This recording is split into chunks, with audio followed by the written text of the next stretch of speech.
Oh man, we are back. We are back. It's crazy, dude. It's so weird. Like it's been a minute, but we're back. We're ready to do this thing. You got new fancy glasses. I love it. Yes, I got these from my good pal Joe. He sent them to me for Christmas, along with this Wally West action figure. That was great. But yeah, he sent me these glasses, and if anybody doesn't recognize them, they're the Eva glasses from Spider-Man: Far From Home, the ones that spoiler alert, Tony Stark leaves to. Oh my God, Joe. Is that Tony? Is that Tony Stark? Right? No, he's dead.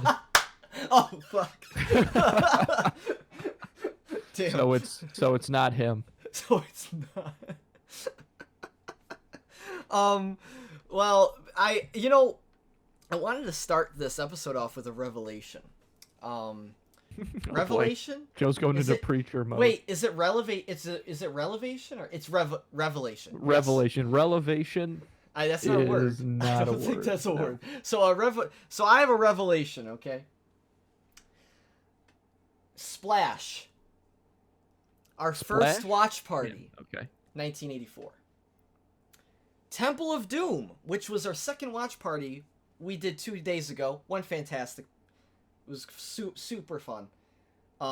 More of those to come in the future as well. Probably maybe one more at the end, towards the end of the month. We'll see. If not, next month. Anyhow, 1984, Temple of Doom. 2 movies, Temple of Doom. Okay, coincidence. I mean, 2 movies, 1984. Coincidence. Movie we're reviewing today, Wonder Woman 1984. Dude, 1984, something big happened that year. I don't know what it was. Scary. It is. This is the third. Well, I think that you might be thinking of it wrong, though. I'm not saying that something big happened in 1984. What I'm thinking now is that something big is going to happen in 1984. What, 1984? That's the past, Andrew. How could something big happen? Well, I'll tell you how, Joseph. Time travel. It seems to me that we are on a path decided by fate that is inevitably leading us to find ourselves in the year 1984, the year before Back to the Future came out. So we'd be really the first to ever do it in a lot of ways. The year before Back to the Future. That's crazy. But Back to the Future probably takes place. Or was filmed in 1984, you mean? Yeah. So we could go onto the set of, we could be consultants on Back to the Future. What if Back to the Future actually happened? Yeah, what if it did? I mean, are you saying like what if it's based on like us? What if that's happening right now? Like, I mean, we technically time traveled before, so I'm not saying it can't happen. Right. I'm not saying it can't happen. If we were to redo Back to the Future, which one of us do you think would play Doc and Marty? You would be Doc. You'd be Doc.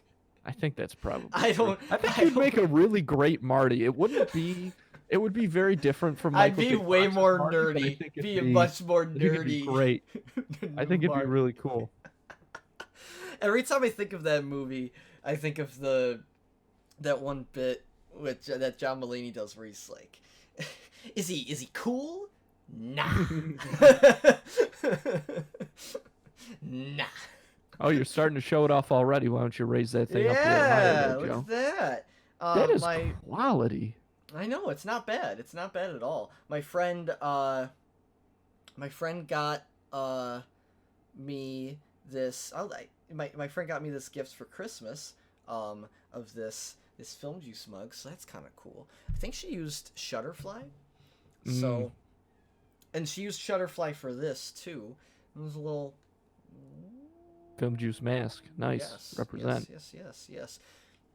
The mask, I don't know how like the mask is cool. The mask is cool. I don't know. I want to like I don't know. I got to think about like cuz I have different now masks are like Have you So seen this? Have you seen this No, thing have about you seen- masks? Have have you you heard about seen- this? Have you seen this? Oh boy, here we go. Buckle up, ladies and gentlemen. I was just gonna say, they become more like they're starting to become like part of just fashion, which I think is really interesting. And so like now like people are gonna have like masks for different days, and like it's kind of cool. It's kind Oh, of I got I you. mean, I don't Some people think probably already do that. yeah, I shouldn't say cool because I think everyone hates like the fact that that's a thing. But I guess it's kind of cool though. I don't know. It's interesting. The times we're in. Wow. As Somebody should write that down. as a great They'll philosopher- they'll need that quote for history books in the as a- future, Joe. as a great philosopher once said, the times were. Oh my God, I can't say the name because I would be worried if they ever saw this show. But I am a person that me and you both have known comes to mind, just looking out a window, shaking some change in his pocket. The times we're in. I think I might know. I who can't that give is. you. I can't give you much more than that. Yeah, that's everything. If you can't get it off of that solid clue, Do you then- got it? Did no, you I figure it out? think I might know. The- I think I might know, but I can't be. um, I can't be positive. he Does this wouldn't- person did he wear glasses when we knew him? Did he wear glasses? Okay, I guess not. You don't even know. No, I just don't think. I don't know if he wore glasses sometimes. He would shuffle change around in his pocket. He'd look out the window, and then he'd have some soliloquy in the morning, some rant about technology and the times we're in. I can't I have believe. no idea. Yeah, but Oh my God! Okay. Wait, the times we're in. Jesus. Oh, okay. I was like, come on. Well, you could have just. I mean, if you're gonna say yeah, but you might as well have just said his name out loud. Oh well. You don't have to now. Obviously, it doesn't matter. Don't want to. Don't want to. What do you think he's gonna appear behind? Yeah, you I like don't he want. is? I don't want that wrath on me. I want that guy to come on too in the cooler or something. Oh, so dude. bad. I would love to talk to him. I genuinely like did learn some stuff in his classes, so I can't. What a compliment. I like. generally almost learned something. No, no. But you know what that is? I mean, that's liked him. That's almost as much as you can hope for. That's the reason I won't say his name is I don't want him to see this and like be like, oh, well, he's a piece of shit, like. Because I did. I'm not. No, I'm not he wouldn't trying say to. that. He wouldn't say that because he saw this, Joe. Fair. Anyhow, welcome to Film Juice, the show where we talk about movies, entertainment, TV news, all the like. I'm your host, Joe Dorado. And I'm Andrew Cannon. I will not be doing Tai Bo on camera. Typo. So as we said, yeah, it's been a little bit of a break. We needed to take a little bit of a break after the new year, and I think it was perfect, exactly what we needed. And but I'm excited to be back. I'm excited to get back to this. And Andrew, what's going on with your space? What is It's this, different. Joe? What are we on, like the Tonight Show? So I understand you got in a little trouble with the law lately. Tell us about that. Give me your best Jimmy Fallon.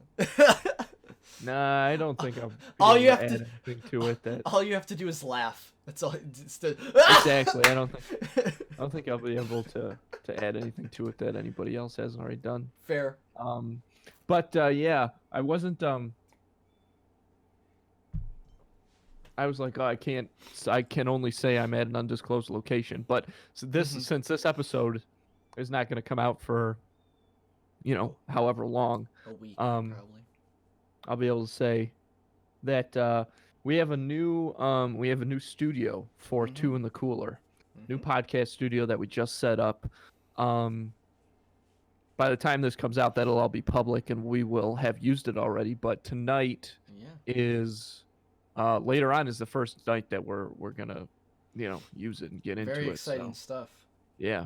And Joe hasn't seen it yet, but hopefully No, tomorrow or tomorrow. something. Tomorrow of today, not tomorrow the day you're listening. Tomorrow of the day after. Okay. Yeah. The times The times we're in. in. That should be a shirt. But yeah, it's very exciting. So make sure, I guess, to we've got a good guest as well for our first podcast. So oh yeah, I don't even know the first guest. Well, it's a big secret, Joe. Do I know the guest? It's a good pal of ours. Yeah. I don't know if you know him personally. Oh, but I probably know him. But Cool. yeah, it's Barack Obama. So we're glad that we were able to get him. Shania Twain. That's so much better.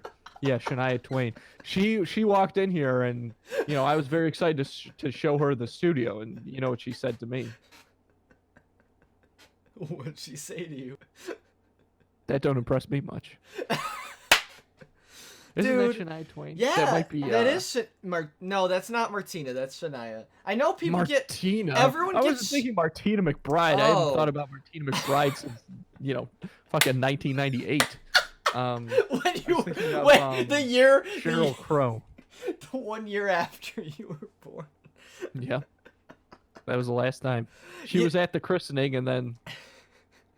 Shania and Martina get mixed up a lot. Yeah, Shania used to be, oh man, dude, I used to listen to Shania like all the time as a kid. I think I went to one of her concerts as a kid because my mom was like a huge fan. Anyhow, wow, that's another story for another day. But yeah, wild shit. Anyhow, let's so we got some movie news and stuff to get to. There is so much that happened over the past month. There's no possible way we could get into it all, so we're not even gonna try. But we're gonna get into the things we found most important. So that is what we are going to do. So yeah, I feel like we should just start with. I feel like the thing that I guess we'll try to go in order. The thing that I saw first. Was this new Cherry trailer.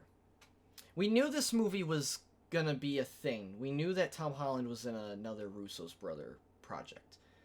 But yeah, so Tom Holland, it's an Apple TV Plus original. The trailer just came out, or it came out 2 weeks ago, and it's about this. Well, we don't know a lot because it's a pretty. It's not super vague, but it's kind of a vague trailer, which is good. But it's about this guy who's played by Tom Holland who robs banks, and is trying to just. I don't honestly know the goal, if I'm being honest. Just trying to make sense of his life. I don't know. Like, you watched the trailer too. Like, there's a lot going on. Yeah, there is a lot going on. They jump around a lot, which is probably on purpose, I guess. Yeah. Now, in retrospect. Yeah, Tom. He obviously has joined the army at one point, and he starts robbing banks, presumably after that. And it seems to all center around this girl that he's in a relationship with, yes. Who is the titular Cherry. Yeah, played by Sierra Bravo. Who was in a show that was originally a YouTube original, but I believe it's on Amazon Prime now, called Wayne, which I watched the first season of, and I was like, this show actually has a lot of potential. I wish I had watched more of it, but I did not. But she was good in that, so I was happy to see her in this, in this trailer. Yeah. She was Disney Channel too, I believe. Was she really? She looks like she'd be Disney Channel. She was either Disney Channel or Nickelodeon. I remember her from one of the shows. I think she was Disney Channel. Really? Yeah, she was on one of the. I can't remember which one it is right now, but it's a show that me and my mom used to watch. That's all I can remember. But I know, like, that's where I recognize her from. So she's from. I mean, you know what I can do? The internet is a beautiful thing. I can literally click on Sierra Bravo and it'll come up. Are you sure? Big Time Rush! It was Nickelodeon! Oh. I knew her from something. Oh man, dude, Big Time Rush, of course. That show's still good, by the way. How did we not see it sooner? That show is fantastic. If you say so. I mean, You it's like a live action cartoon. It's so strange. It is a surreal. It is a surreal show. Well, you got to live it big time. There you go. I just came up with that. Tell me more. That's all there is to it. Apparently Bill Skarsgård's in this movie too, which I think is funny. Why the hell is like this? Because I was just about to say this movie like reminds me of, with the time jumps at least, it reminds me of what the hell was it called? Yeah. The devil all the time. The devil all the time. It literally reminds me of like, just like, not the tone, I guess. Like it looks like there might be. I understand what you mean. There is something about it. I think you could tell that it is directed by the same people. Wait. But Devil All the Time wasn't directed by the Russo brothers.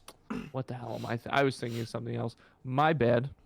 So you can't tell that. You can tell people that, but you'd be lying to them, and then you make them look like a fucking idiot on their podcast. Yeah, I think it'll be cool though. No, I agree. It looks cool. I am excited for it. I am also a little I don't know. I don't know. I guess we'll have to see. I don't know. I guess I'm a little nervous about it, and I don't know why. Part of me is worried that it's just not, I don't know. For some reason, I just have this feeling. Like, I was telling my friend this yesterday.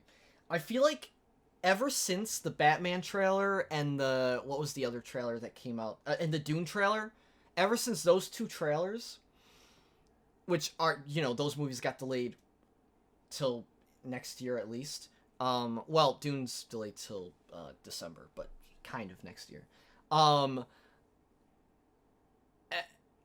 Every trailer I've seen since, it's just, for some reason, I'm like, I'll see a trailer and I'll be like, oh, this looks like it's gonna be fucking awesome. But with the movies trailers that I've seen recently, I can't tell. I'm like, oh, this could be good, but I could see this not being good. And it's very, I don't know. And I'm not saying that means Dune and Batman are like destined to be great. I just, like, I don't know, like, I think with those trailers, like, once I saw them, I was like, oh, there's like no way that I'm not going to enjoy this. Like even if it's not great, like, I will still probably enjoy this. And I feel like with all these trailers that I'm seeing now recently, the ones we're going to talk about specifically today, I'm like, damn, that looks cool, but like, for some reason there's something about it that, like, I don't know what it is about this trailer. It just, I think it reminds me too much of, like, I don't know. Well, it doesn't tell you a whole lot. It moves no, it around doesn't. A bunch. You're right. I think that it's going to be the thing that is going to be the big takeaway from this movie is just going to be Tom Holland's performance, and like, I don't think anything crazy, like really crazy, is going to happen to the character. The Russo I think it's going to be all. I think this movie's basically dependent on how Tom Holland plays all these situations that this guy's going to wind up in. Also,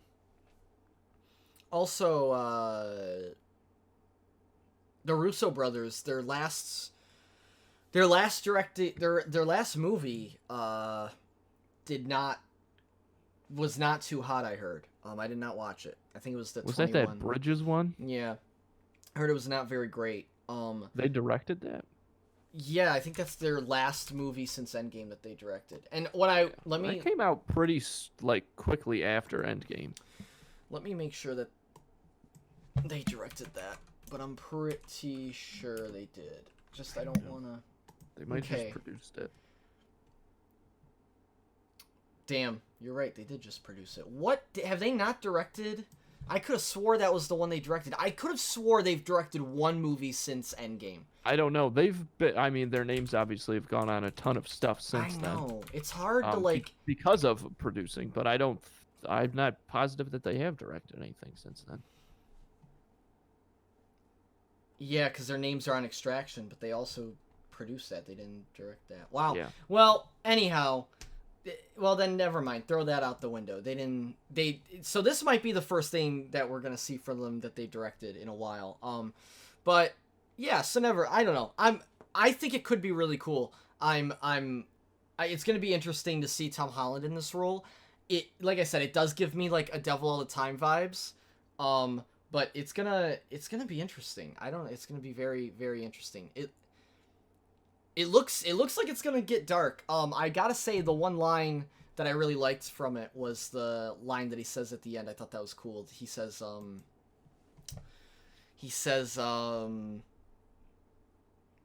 I feel like I'm seeing. I feel like I've seen everything, like where I feel like I see where everything's going, or something to that effect. It's really. I'm not gonna just watch the trailer. Just watch the trailer, and you'll hear him say it, and it's really good. It's a really good line. I really like that line. That's definitely how the movie's gonna end. But like he's gonna say that at the beginning, and then he's gonna say that at the end, and then it's gonna roll credits. I'm calling it. Okay. Doesn't mean it's bad. I have a feeling that's how I would end it. So, okay. I don't know. Is there anything else you want to add to this? Let's move on to the next one. This comes out in February too, of this year. It'll be on Apple TV Plus. Oh, I don't want to get Apple TV Plus, but it looks like that's gonna be a thing I'm gonna have to, because now movies are actually coming out on it. The next thing.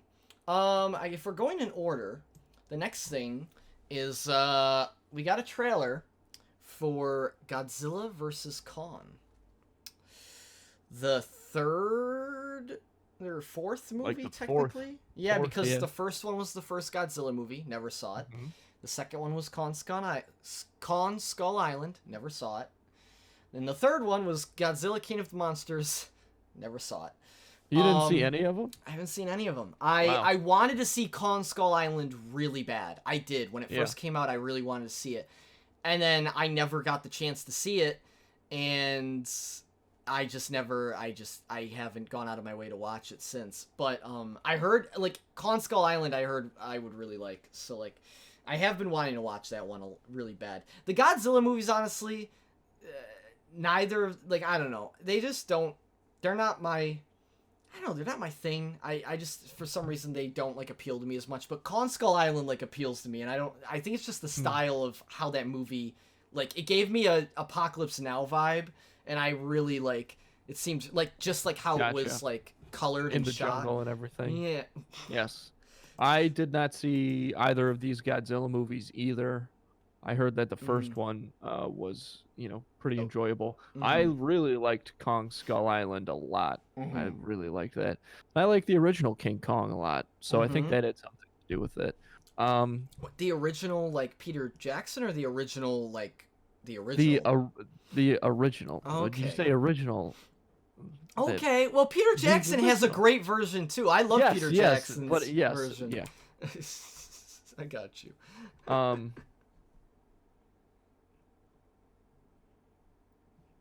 Excuse me. But that was good. This trailer... I don't know. Kong, again, looks really cool. Mm-hmm. They make him do a lot of stuff. You know what ruins these movies is the people. Yeah, well... Because I just don't think that they...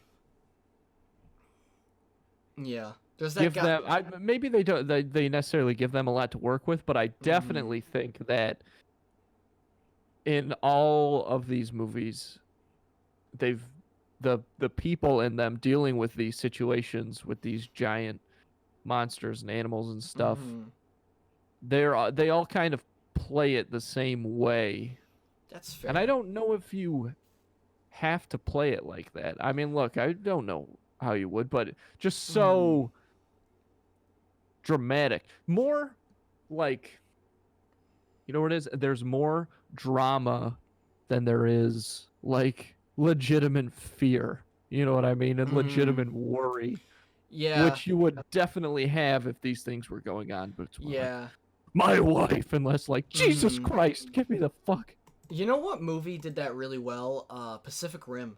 Pacific Mm. Rim, the first Pacific Rim, did that really well with the kaiju. They were called kaiju, I think. That's what Or is big that what? monsters. That's just the general term for like Oh, these big monsters. oh, okay. So yeah, that movie I think did that really well because like there's a lot of scenes just like that. Um, but yeah, I definitely see where you're coming from. Um, I think I'd have to agree. Remember, the last Godzilla movie I've seen was the one with Matthew Broderick. Oh Um, boy. and I know that one is a lot of people do not like that one. I don't remember anything from it other than Matthew Broderick being like, oh, oh, like Jesus Christ, Joe. Do it's that on like, your own time. oh my god. Oh, Well, that's what Jesus. it looked like, pal. It was it was rough to watch. I'm sure that's what it sounded like too. I mean, I Oh know my it did, but just god. for the people who are only Whatever. listening. Jesus. So Um. Anyhow, I think this. I definitely agree with you on there. I mean, I didn't see Kong Skull Island. Do you think Kong Skull Island? Because Tom Hiddleston and that movie had a crazy cast, which is one of the Yeah, reasons great why. cast. So like, was it like acted like well, or was Yeah, like from it from what was? I from what I remember for sure. Mm-hmm. Um, but again, it was a whole different situation because again, so many of these movies, because you want to the impact of these monsters to really hit, they usually take place in big cities, right, where you can Mm-hmm. show a lot of damage being done. This one, Kong Skull Island, that is, you also had the jungle element. You didn't have the city element. They were in the jungle, so the Yeah. Right. characters were dealing with surviving in the jungle, sort of Jumanji style, Yeah. and not just like in an office building looking at standing next to a guy with glasses looking at a computer monitor, Mm-hmm. Yeah. being like he's headed for the center of the city. Yeah. You're right. I feel like God, I feel like yeah. I didn't see the Godzilla movie. I haven't seen either of them. I saw clips of the first one. I haven't seen the second one. I remember the second one. I thought it looked gorgeous from the trailer, but I guess um, and I know Millie Bobby Brown is in it, and she's gonna be in this movie too. Right. But I guess I don't know. I heard it had the same issue with the first Godzilla, where like it was too much of the people and not enough of the monsters, and like the problem was like the characters' stories like weren't that engaging. Yeah.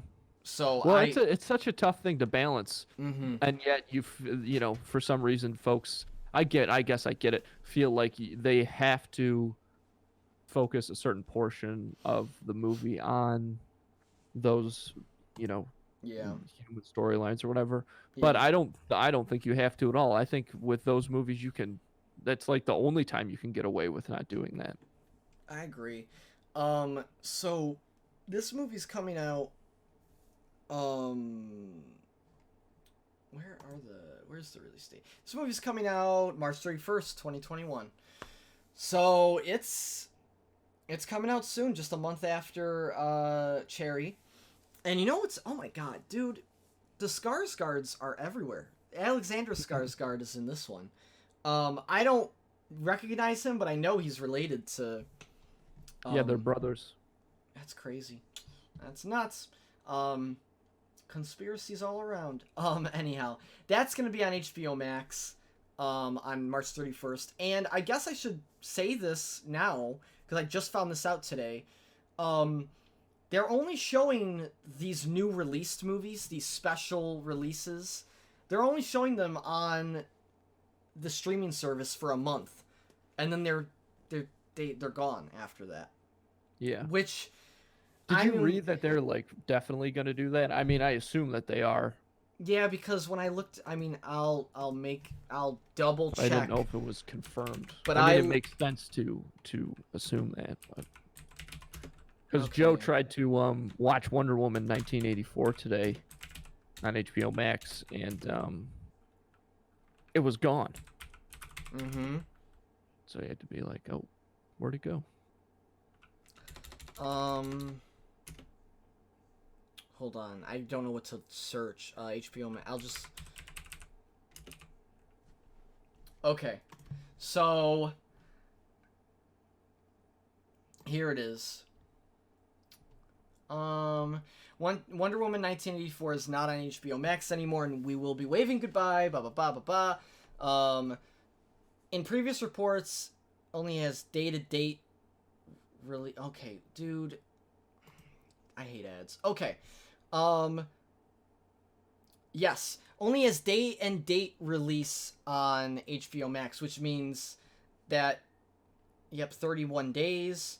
So yes, okay. This is because of the simultaneous release of Wonder Woman 1984 on theaters and basing the stipulation between Warner Brothers and HBO Max. Wonder Woman 1984 would only be streaming for a total of 30 days, which makes the 31st day January 24th, the day that it isn't on it anymore.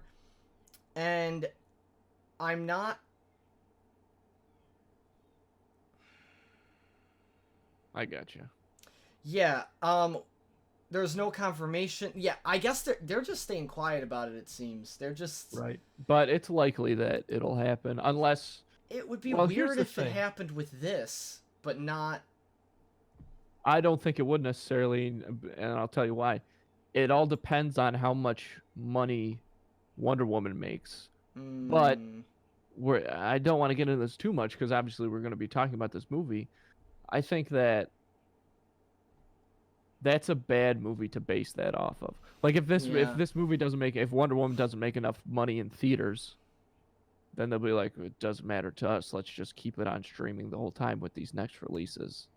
And I Mm-hmm. think this is an awful choice to do that with because this was a movie I think just any it could have been any movie from the DC lineup because those are so touch and go with people and they often get trashed so hard in the press. So if that is what ends up Mm, happening, that's a bad choice. But we've obviously seen a lot of poor decisions from Warner Brothers, so yeah. who would be Yeah. surprised? Yeah, we'll see what happens. But so yeah, this one only had a month. And we'll see if they stick with that. I think the idea is. I think the idea, yeah, there's no official statement of them saying anything that they're going to do it with the rest, but I think the idea behind it is that they want, because it's set for a digital release date in, and a, and a physical release date in, March, middle of March. And I think what they're trying to do is make it so, those sales don't go down. Which I don't know if that's necessarily the move, but I I guess that's kind of that's what it seems to me like what they're trying to do. Yeah, Um which I agree. I think that makes the most sense. So mhm. So we'll see what happens. We'll see if it happens with the other movies that are coming out. The next one that's coming out, oh man, I just had it. It was is it Mortal Kombat?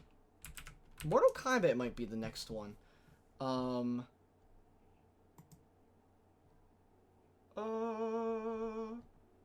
I don't know. It might be Mortal Kombat. Who knows? Kombat. Might be Mortal Kombat. But I think that's coming out soon. I know. Oh wait, it's right here. Oh no, Godzilla. Jesus Christ, Godzilla yeah, versus Kong, obviously, and then Mortal Kombat, and then Suicide Squad, and then Dune, and then Matrix. Yep.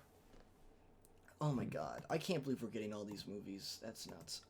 So anyhow, yes, Godzilla vs. Kong. I don't know. From the trailer it looks kind of the music I did not like. The music was ridiculous. I don't know. The music was just so weird. Like I don't know. It was trying way too hard, I think, for me. Um, but I don't know. I like the posters. I think the posters look cool.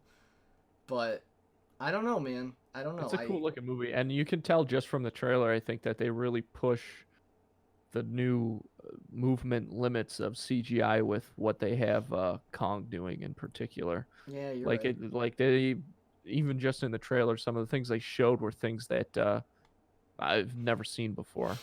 Yeah, you're right. It does look cool. Like they have some really good, like it looks really good. But I don't know. I'm definitely nervous I think that about. it's probably look. I hate to put this so bluntly, but I think it's probably going to be crap. I think that the Mhm. you know, not the acting necessarily is not what I mean by this, but the people in the movie are gonna ruin it. Yeah, Like I focusing on agree. the people. I I get why you maybe have to have them in there and stuff. I think I really do, but yeah. People the are gonna monster like the fights, monster fights, I and hope so. that's gonna be like what you watch. So yeah, that's coming out March 31st. On my birthday. Oh my god. Um, but yeah, so we'll check. We'll be checking that one out. And yeah, and then Mortal Kombat's coming out the month after, which is gonna be wild. Um, we got some photos for that. No trailer for that yet, but the photos looked kind of cool. I have a feeling that movie's not gonna be good. But I Oh. would like for it to be good. I would love if that movie was good, but I'm definitely not holding my breath on it. Um, so anyhow, let's we got yeah, we got one more small thing, but we got a bigger thing right here. The another trailer um for the new Disney movie that's coming out called Raya and the Last Dragon. Um yeah, the trailer just came out yesterday. And I mean they had a teaser trailer last year that came out. But this is an actual trailer. And it looks cool. What do you think about what did you think about like I don't know what were your first thoughts, I guess? My very first thought was the animation looks unreal. The Yep. animation looks insanely good. Mm-hmm. Um, I agree. and then the character and world design looks super impressive. Mm-hmm. They show you what the dragon is gonna look like, Yeah. and I like it a lot. It's a It's little nuts. different. I don't Mm-hmm. think it's like, it's a little funky looking in my opinion, but I Mm-hmm. like it. It's Yeah. cool. It's a little different. Mm-hmm. And it's voiced by Aquafina, which I didn't Yeah. realize before, It's so just that's very cool. funny. It's wild. Um, but I think that, just it looked like there were so many cool ideas in this movie. We get to see things like the sword, Mm-hmm. um, which is so is Raya the girl or is Raya the name of the dragon? No, I think Raya's Raya. the girl. Okay, that's what I Raya thought. and the Last So Dragon. her sword is really cool. What they show of that. So I think that just a lot.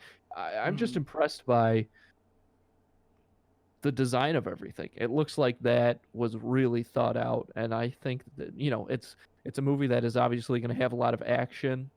It Yeah. also looks like it's going to be funny. We got a little bit of that in the trailer. I think Mm-hmm. it's just going to be another home run for Disney without a doubt. I hope so. I mean, and this is the thing. I actually never, and this isn't because I have anything against it. I never ended up getting to it, but I never ended up watching Frozen 2, which I think was the last Disney release.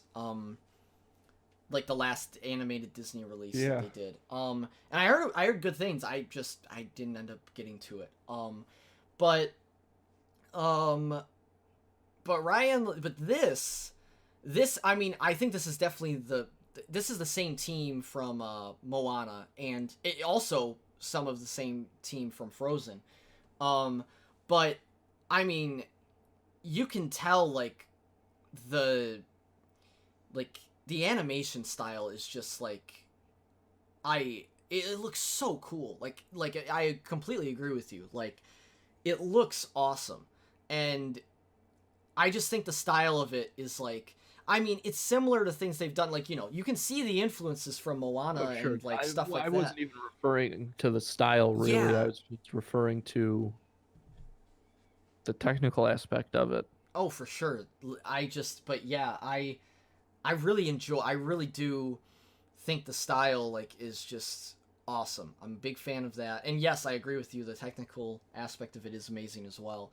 Like just the lighting and it's sick. I think it's gonna be a good. I agree with you. I think it is gonna be pretty much a home run. And this is a movie that I will. This is gonna be released on Disney Plus in March as well, March 5th. And it's gonna be the same thing as Mulan, where they're gonna you're gonna pay for it, and then you'll be able to watch it. Which is so interesting to me that they didn't do. They're doing it.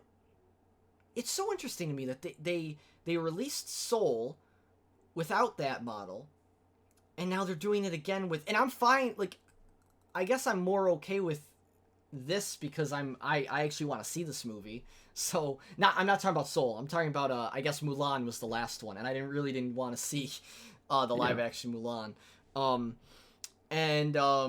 But with this movie, like maybe they know what they're doing because now I wanna like I'll probably pay for it to watch it.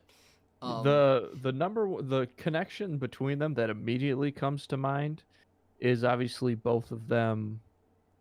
Mulan takes place in China. Mm-hmm. This movie looks like it takes place in China. I'm not positive, but it's obviously some kind of Asian culture. Mm-hmm. There's a lot of Asian influence in the movie. In the fantasy world, that's the connection right off the bat. And you don't want to. I mean, Disney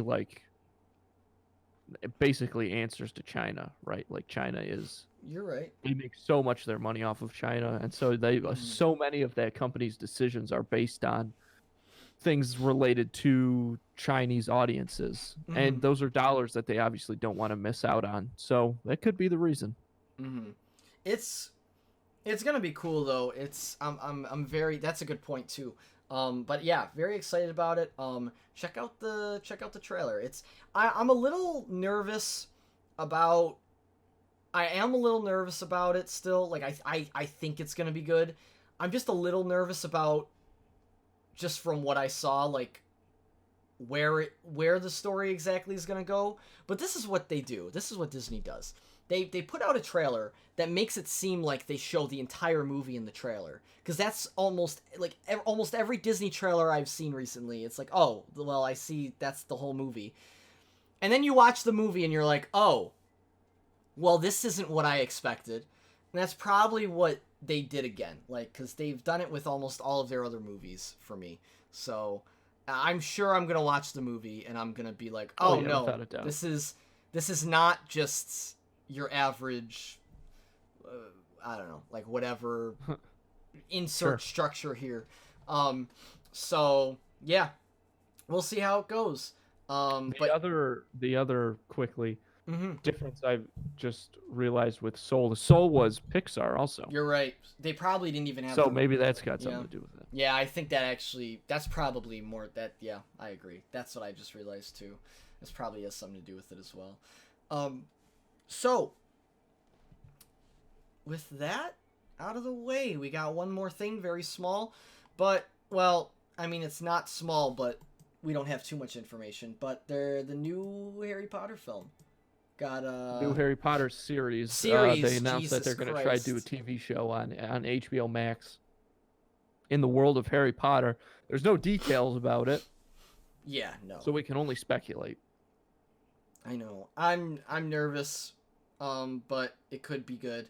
But I'm nervous. I'm nervous whenever they try to do anything with Harry Potter now. Like. Yeah, for sure.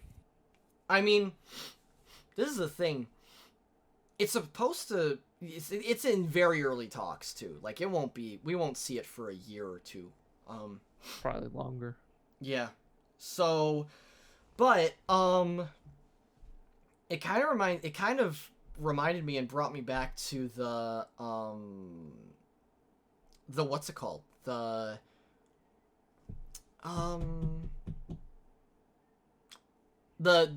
Lord of the Rings show that's supposed to come out on Amazon Prime. Right. That was announced ages Long ago. time ago. It was what isn't it going to be based on the Silmarillion, I think, and that we haven't seen anything on that, so I don't even know if I'm sure there's a release date for it, but I bet it's not the right release date. So we'll see. Like I'm it just reminded me of that too, like where that's another show that I kind of want to see what they do with, but I'm also like, yeah, it's going to be interesting. There's a lot of big things being set up. Also, really quickly before we jump into the first movie, I gotta say another crazy thing that I realized yesterday. Did you know that Doctor Strange is coming out after the Spider-Man 3? Mm-hmm. So, I didn't know that. I thought Doctor Strange was always supposed to be before Spider-Man, because Doctor Strange was going to be the movie that set up the multiverse. And then that's how they were going to do Spider-Man. That's how they were going to... Right, I hear you. But I mean, this is what I believe they're doing now. And this is what I always thought it was going to be is, well, now based on the knowledge we've got about the new Spider-Man, Spider-Man is going to introduce the multiverse idea. Yeah. Doctor Strange, that's what's going to crack open the multiverse. That's when we're going to get to the meat of it and sort of the get to the understanding of it. And that's no surprise, right? That's how Marvel does it. Infinity Stones, all that stuff, you know? You're right. That's good. Yeah. So Multiverse of Madness is supposed to come out March of 2022. And I didn't even know this. Did you know we're supposed to get Spider-Man in December? We don't even know the name of Spider-Man 3. It is coming out December. That is insane. We're gonna watch. Dune is gonna be out before Spider-Man 3. I mean, I guess that was always supposed to be the case, but I thought that Spider-Man was really like. I thought that was a while from now. And I know like I'm acting like that's not that December is so close, but I did not. I thought it was coming out in 2022. I really did. I had no idea we were getting it this year. So that's insane. And we don't even know the title of it. It's nuts. There's also, because of the delays of last year, there's gonna be 4 Marvel movies that come out this year. Black Widow. Cool. Well, now I gotta look it up. I had it pulled up. Phase 4. Oh. Black Widow, here it is. Black Widow, Shang-Chi, and the Eternals. I don't need, dude. Yeah. We're getting the Eternals this year. Like, are you kidding me? How? How is that movie coming out? Well, they wrapped shooting this year? On it a pretty long time ago. Dude, I'm so nervous about that movie. That movie's gonna be crazy, man. Yeah, I think it's going to be really cool. Oh, God. Okay, well, anyhow, that was a little side tangent I wanted to bring up, but it's just, it feels like all these things are coming and we don't have anything on them, basically, except Spider-Man. We've heard more about Spider-Man than the Eternals. Well, because there's so much crazy news with Spider-Man. Yeah. Insane stuff. The Eternals is going to be the next Guardians of the Galaxy, I think. Well, I think that's what everybody's betting on, and that's the only way it's going to work. So. Yep, you're right. But also they take place. The thing, the only reason I'd say that statement's not entirely accurate is because Guardians of the Galaxy was completely different than anything in the MCU before that. Eternals is obviously pretty closely linked to the style, the world of Guardians of the Galaxy that is within the world of the MCU. But we could see it be, yeah. Well, it's gonna be interesting. I see where you're coming from. It's gonna be interesting. It all depends on how they're gonna handle it. So very excited to see that. But yeah, I think that's all the movie news we got. I think it's time to get into these movies today. One of them we did the watch party for, Temple of Doom. So I'm excited to get to that afterwards. And by the way, if you want to watch the watch party for Temple of Doom still, you can. You can't watch the Splash one anymore. That got blocked because of a glitch that happened where the Splash audio leaked into the stream for a considerable amount of time, so they just got rid of that.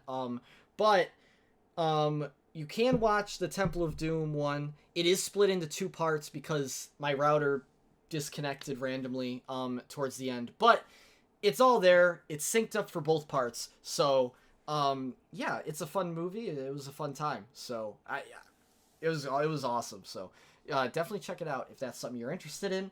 And yeah, I think now, without further ado, we should get into our first movie of the show. I don't know what I'm doing. Oh man. Yes. So the first movie of today, Wonder Woman, 1984.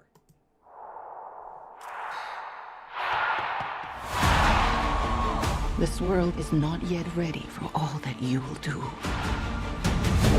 Your time will come, Diana. And everything will be different.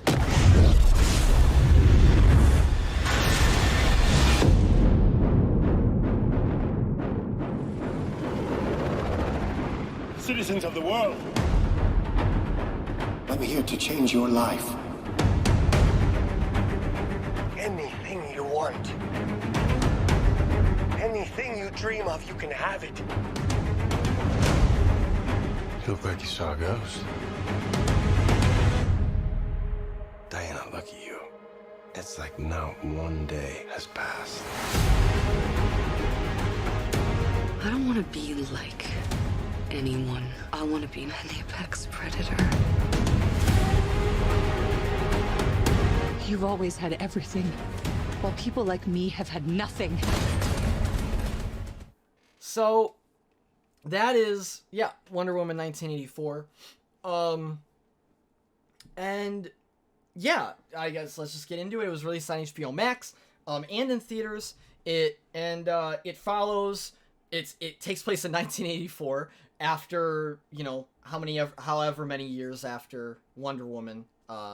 I can't do math, but it, you know, it's been a while. And we're following Wonder Woman, played by Gal Gadot, and a stone falls into she's running like a museum. They never get into it specifically, but she runs like a museum. She's okay. So yeah. So what is it? I don't even know. So we reconnect with her in Yeah. 1984. She's working at a museum identifying Okay. artifacts and things Okay, like there that. it is. Yeah. And then Something gets brought in, of course. yes, this stone is brought in, and basically they find out it can grant wishes. Pedro Pascal's character comes in and uses it for you know, his own benefit, and not the right reasons, obviously. And yeah, the trailer doesn't give a whole lot away. I guess actually the trailer does give quite a bit away. But I don't want to spoil too much about the wishes because I just, they didn't really talk about that in the trailer. But I will say, from one way or another, I mean, you could probably guess, Chris Pine's character makes a return, and Oh Jesus. Gal Gadot's Wonder Woman is basically trying to navigate, you know, this new mystery, I guess, with how he's back, and also trying to stop what's Max Gold's character. Max Gold. Lord. Maxwell what? Lord. Lord. Jesus Christ. Maxwell Lord. Joe, how high are you right now? It's okay. You can tell Dude, me. the names... You know what I do when I can't remember a name? I write it down. I have... Okay. Dude, I actually have... I write it down in my notes. I have the notes. And then I look at them when I need to Okay. remember something. I have the notes. I was just this is the thing. When I write things down, I still try to not use them because I feel like I'm not addressing like the camera. That is the So, that is the opposite of what you should. You it's not worth it. Like, it doesn't matter if you're addressing the camera if you're not saying anything, or if you're saying. But I do have notes. I Yeah. I wasn't. But anyhow, yeah, I'll just stop. I know what bothering you with mean, that. but there's no shame in notes, Joe. But I hear you. But so anyhow, yeah, Maxwell. She's trying to stop Maxwell Lord, and also, I guess, find a way to not reverse, like the good things that have come from this mysterious artifact. So that's and it's hard for me to put Kristen Wiig's character in the summary because it is so goddamn hard to fit her fucking character, Her dude. whole deal. Oh my god, I'm so annoyed. But Cheetah's in this movie. She is in this movie, and it's so hard for me to put it in the summary why she's in this movie, but she's in the movie. She's in the movie because that's why she's in the movie. Well, I think that this whole movie is just because happened just because. Let's fucking get right into it. Now, I've brushed over this, and I've been afraid to say it. I feel there's no avoiding me saying it now. I think that Gal Gadot is a terrible actress. I think that she can act her way out of a paper bag. I think she's so bad, and this movie suffers dreadfully for that. She is Wonder Woman.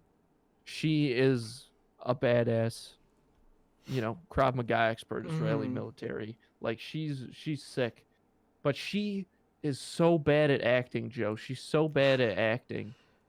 She's just so bad. It's and crazy. I think that one of the reasons I feel so comfortable saying that is that I feel after watching this movie that the Warner Brothers execs completely agree with me, because she has probably less lines than just about any of the other characters in this movie. And she's Wonder Woman, Joe, and she barely fucking talks.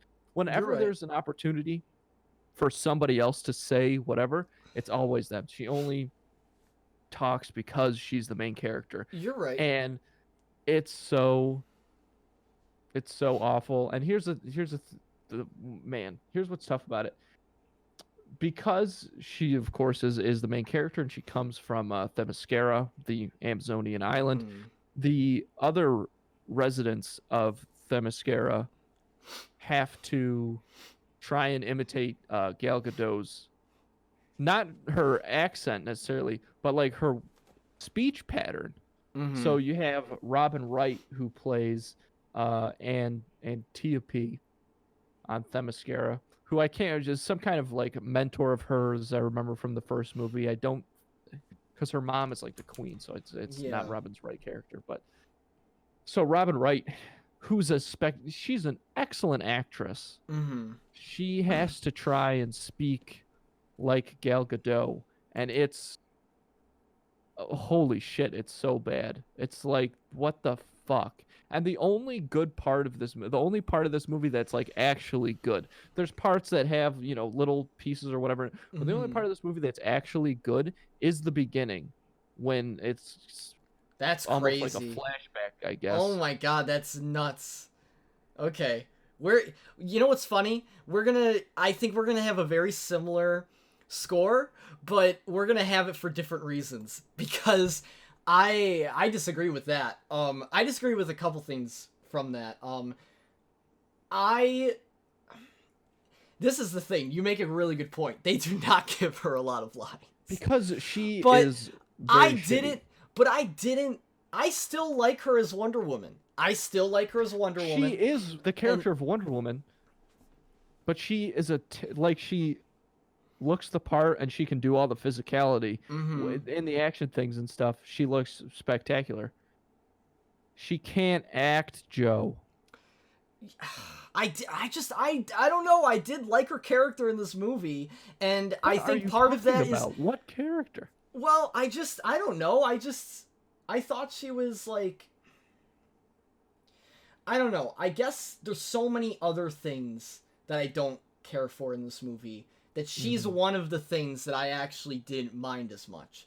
I'm sure can if understand that. so like I really haven't thought about it too much if I'm being honest. But Well, I the didn't reason that, of course, I'm choosing to focus on it is because she is the titular main character of the movie. She's the This- whole movie, and she's garbage. You know what actually? This is why I disagree with that a little bit.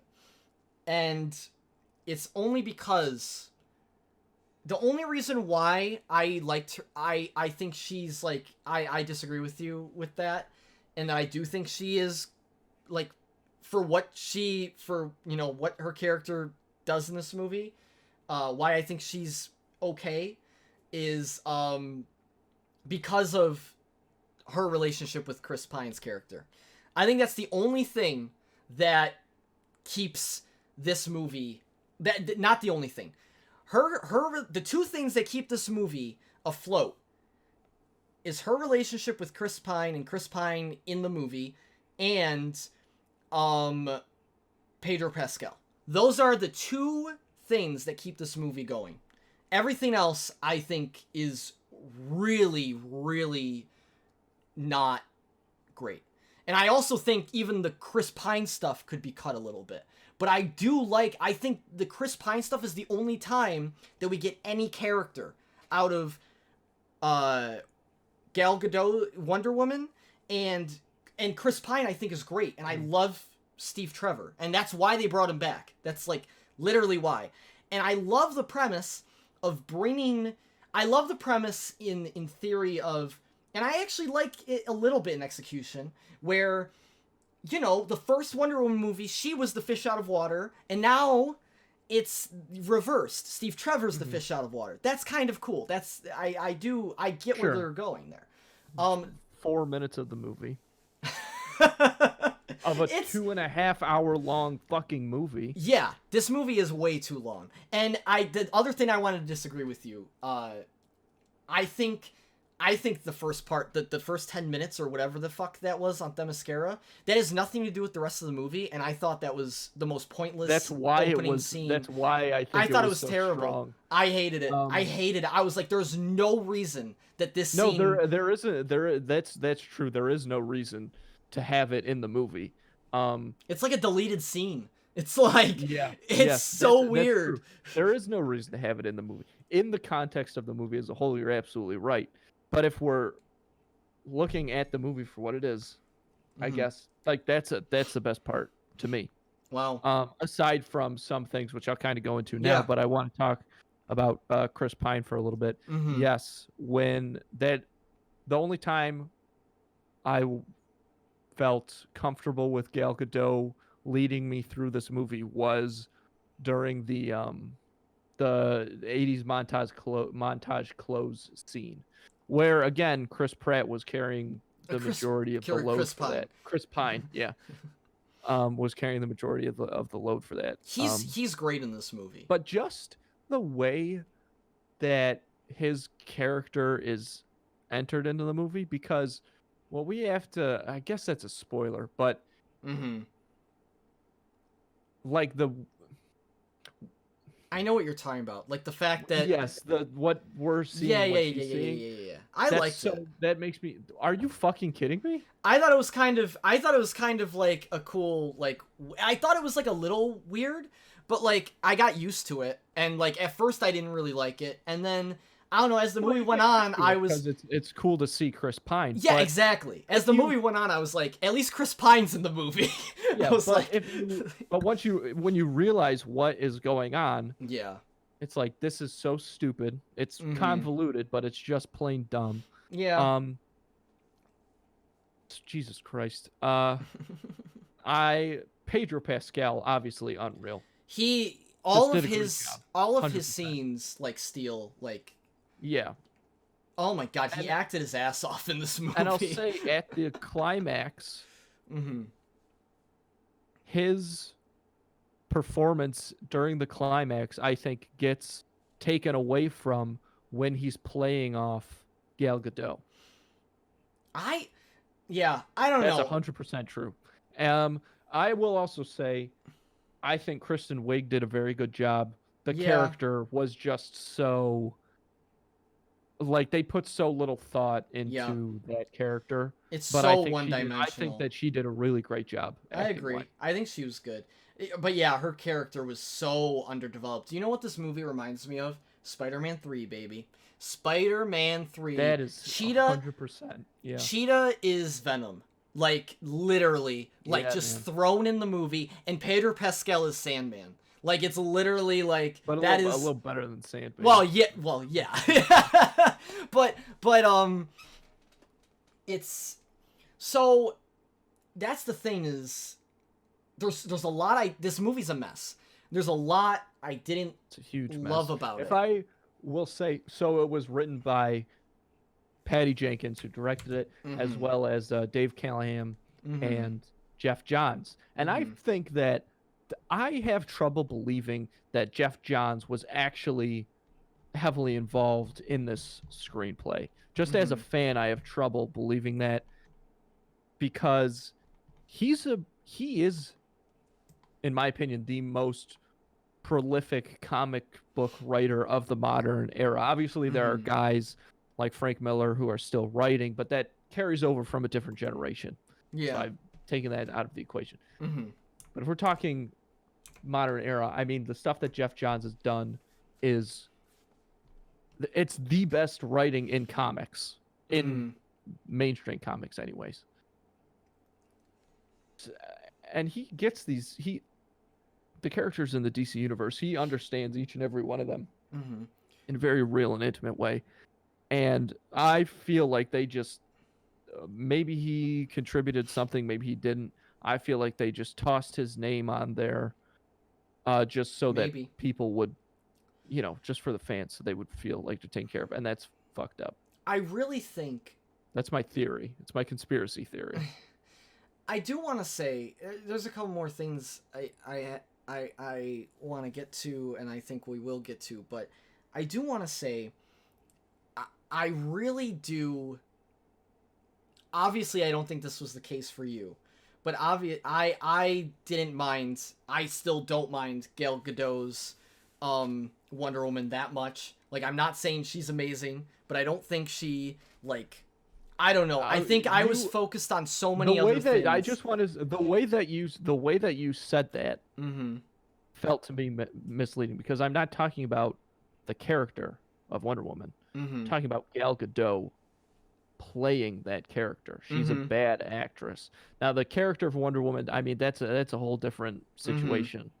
I'm not even sure I have a completely flushed out opinion on that. But okay, well, but I'm not talking about Gal Gadot's Wonder Woman. I'm talking about Gal Gadot as Wonder Woman. Okay, well, she did not bother. Like, Gal Gadot, like, just, I understand where you're coming from. Like, she, she does have pretty not great delivery with a lot of the lines, but there are moments, and I mean, I know she doesn't get a lot of she doesn't talk a lot in this, but the moments with her and Chris Pine, I think, for me, really did, like, keep me interested at least a little bit in the movie, because there are good acting moments with her when, especially towards the end, when something happens that I can't spoil, but there's a scene where with her and Chris Pine, there's two scenes with her and Chris, actually,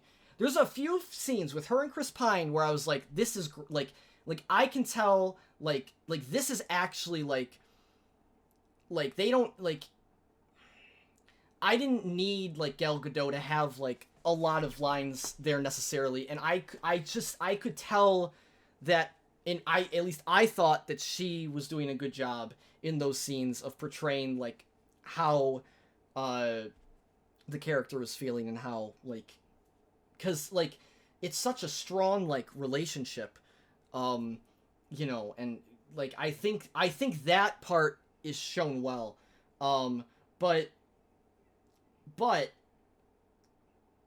it is as much as I do like that whole element of this movie. This movie is 2.5 hours long. This movie has way too much going on in it. And I'm not saying to kick that part out of the movie completely, because it is one of the only things that I enjoyed in this movie. And I, but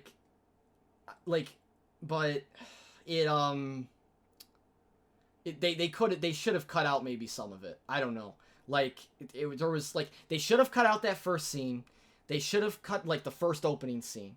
They should have probably cut out some of the stuff that they did together, because a lot of the movie is just them. It's like them basically, like, you know, doing, like, kind of catching up, which is fun to watch. At least I thought it was fun to watch. But it's a Wonder Woman movie, right? So you should have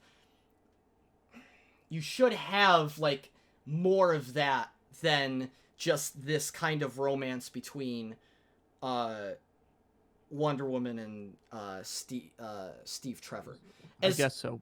But again, the way that this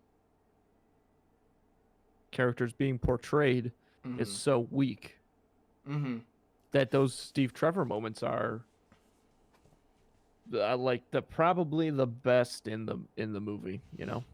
No, I agree. I agree. Like the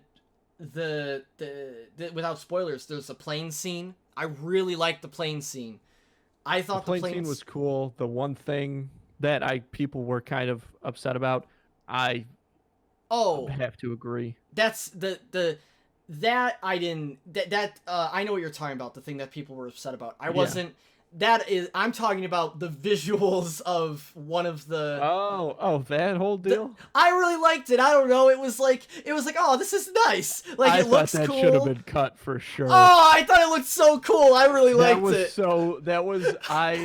That was pretty lame. I loved it. I was like, oh, this looks awesome. I mean, that kind of stops things.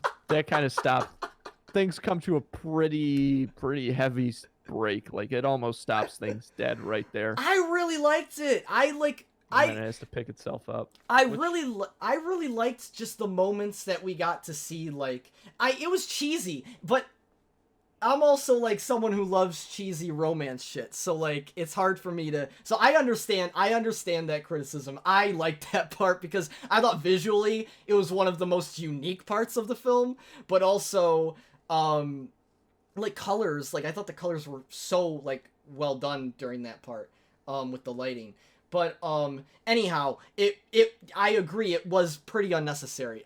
But I liked the spectacle of it, and I liked just, you know, I enjoyed the cheesiness of their relationship. But I agree, like, you know, some of it was definitely unnecessary. The thing you were talking about, I don't really have an opinion on that. Like, yeah, I got you. I don't think there's any need to really. I can see why people would be upset about it though, because it is kind of just thrown in there. Yeah. But just like everything else. Yeah, everything is pretty thrown in. That brings me to I want to get your thoughts on this. When this movie was coming out, before this movie came out, when this movie was like getting what's the word? Advertised. The advertising for this movie was pretty good. Like, yeah, they were really honing in. Like, I just remember the poster. They were honing in so much on the colors and the vibrancy of 1984. That's what this movie is. And you watch the movie, and there is only a handful of moments where you actually get that color. I really don't think they did the 80s justice. I really don't. There are only a handful of scenes where they actually use the setting to their advantage. And that is a shame. Because and the music even, like, there's elements of the music that have 80s nostalgia. But, like, all I'm saying is, I'm not saying this movie should have been just 80s shoved down your throat, but the style of this movie could have benefited from just weighing in more into that time period, I think.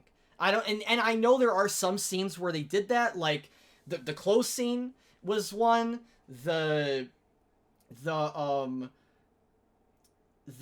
think kind of with the colors in some of like the mall scenes, but honestly, other than that, that's a spectacular point. This movie doesn't even feel like the 80s, and that's a shame.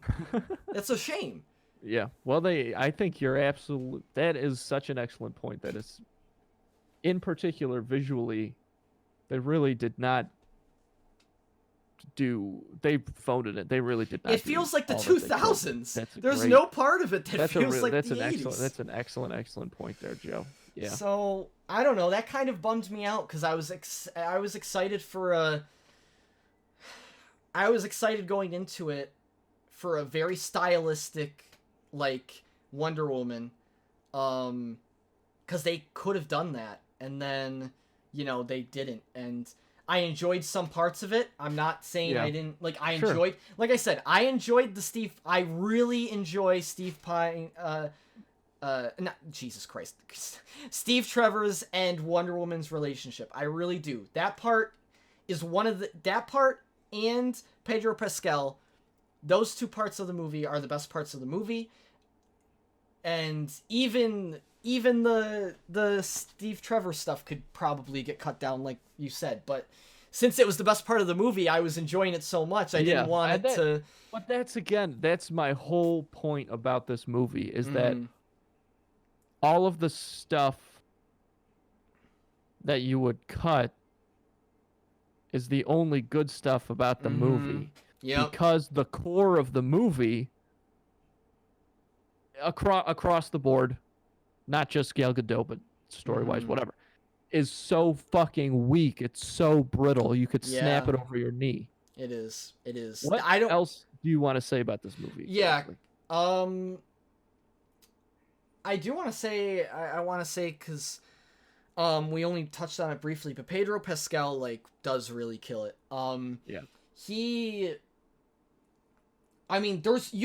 That's the thing. Like, his character is insanely fleshed out, I feel like, compared to, like, all the other, like... Well, he just plays it so well. Yeah. I think fleshed out. Yeah, I don't think fleshed out is really the word. I think, again, that all comes from him. I think that he just emotionally, like, it's crazy how much... I think he plays it perfectly. I think he like just really understood that character. Yes, exactly. He's a great actor, and you really understand his character. And I think the movie just would have benefited from just not trying to shove so much, not throwing so much at the wall. That was a huge part of it, yeah. Because that's the thing. There are elements of this movie, it's the same, and I hate to compare it, but it's true. It's the same as Spider-Man 3. There are elements of the movie that work, but when they're all thrown together, it doesn't. So this movie, like, could be split up into 2 or 3 movies, and I'm sure individually they could be good. But when you're putting them all into one film, you can't. Like, the plot is so... Right, the elements and stuff. This movie itself obviously could not be split up because it's... No, but you could have definitely... You could have done a Steve Trevor... Cheetah, Cheetah, whatever, yes. Yes. So that's tough. I guess the last thing I'll say about it, I was very disappointed in what they did with Cheetah. I mean, I kind of saw it coming because I didn't really know how Cheetah was going to fit in anyway. And I was right. She was thrown in just for the final battle. And it sucks. It's literally the same as Venom, actually, in that respect. But it sucks because Cheetah is literally Wonder Woman's one of the biggest villains for Wonder Woman. She is her biggest villain. Really. So, not only is the fact that she's shoved in and not given, her character isn't given any respect of, And I will say, like you said, Kristen Wiig did a good job, but like just like story wise, like she doesn't get enough. Like she could get more. It's so on the nose Absolutely. and on the God. surface. But not only that, but the way her whole thing ends up is even worse. I feel like that's like a kick in the face to anyone who like likes that character, because because it's like okay, well that's that like that's, I can't spoil, I don't want to spoil it, but like that's that, like this is like, it was almost, I guess I'll say this, it's almost like a one-off, like, and I don't think Cheetah should be treated as a one-off. Cheetah is like, should be like the Joker of Wonder Woman. Yeah, you could have done some really cool stuff with that character. And she's treated as a one-off villain, and that's a little disappointing. All right. Yeah, I think that's. Can we? Let's rate. You're really done. I'm chomping at the bit to do it, because this is a movie. This is a rare instance where, as we've talked about it, my opinion of this movie just has gotten lower and lower, and I'm so angry thinking about it and thinking about how shitty it is. It's so fucked. Fuck this fucking movie. I never want to watch it again. And for that, look, god damn it, for that reason, I'm gonna give this movie a low fucking score. I can't believe I'm about to say it, actually. No! But I'm gonna give this movie 4 juice boxes. Oh, okay. Out of 10. Yeah, not insanely low, I was but like Jesus. For a movie of this caliber, as far as how it was marketed, and obviously it cost a lot of money. It's a sequel. All of this stuff for blockbuster. I mean, that's obviously incredibly low, and that, you know what, that happens. There's been a lot of film, but holy fuck, this movie, like, oh god, sometimes I'll walk away from a movie and only after thinking about it will it be like, oh, I didn't really like that part. There were things in this movie sitting there watching it, because I like to be absorbed in the story and think about it afterwards. But just watching it, there were things that you just couldn't ignore. Yeah, I gotta give it I gotta give it a 5 out of 10 juice boxes. I'm not gonna give it as low, because I think I enjoyed some elements a little bit more, and there's some particular moments that really did, even though it was cheesy as fuck, like really did hit me, with her and Steve Trevor. Sure. Specifically, if cheesy elements are well done, then who gives a shit? Specifically, like, not to spoil anything, but specifically their moment towards the climax of the film really got me.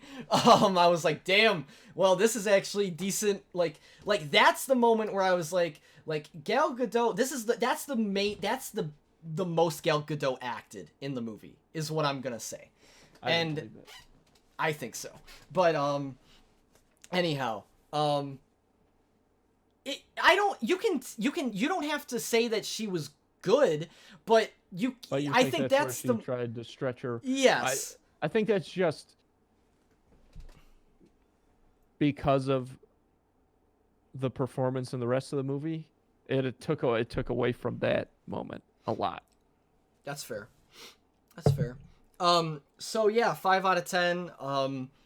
And yeah, 4 out of 10. Yeah. Well, there we go. I'm not gonna lie, I thought you were gonna give it lower. I'm kind of happy you didn't, just because, like, I don't think it's Nutcracker or Artemis Fowl bad. No, absolutely not. That's the thing. But it is. But I never want to watch it again. I wish that this movie didn't exist, honestly. Fair. So yeah. So did you see the end credit scene? Yep. Okay, is that a huge character? Like, That is the actress that played Wonder Woman on the television show. The character that she is playing is the character that they refer to earlier in the movie with the gold suit. Oh, that actress. That probably did not feel very good for you. Well, it was just so dumb. Yeah, just like It was just shoot. so fucking stupid. It was Mhm. just so goddamn. It was just so shitty. It was just so fucking bad, Joe. It was just so fuck these fucking assholes. Who the fuck, how stupid do they think we fucking are, man? That's my problem. Yeah. Fuck you for making that movie, you fucking stupid motherfucker. Ugh. So goddamn it. So fucking dumb. Okay. It was so poorly articulated. So No, I apologize, I but can fuck. see I mean, I think it definitely, I mean, I know you enjoy DC comic, like the DC universe, like Yeah, it's my a lot. favorite.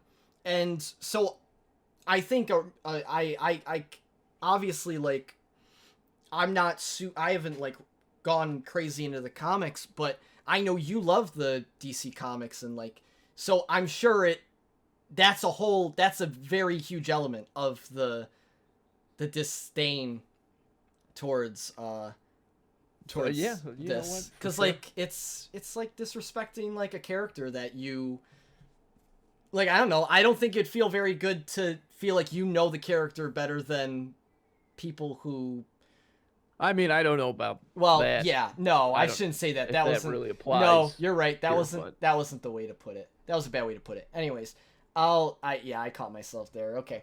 Anyhow, you know what I'm trying to say though. But I feel like a lot of fans feel very similar. So let's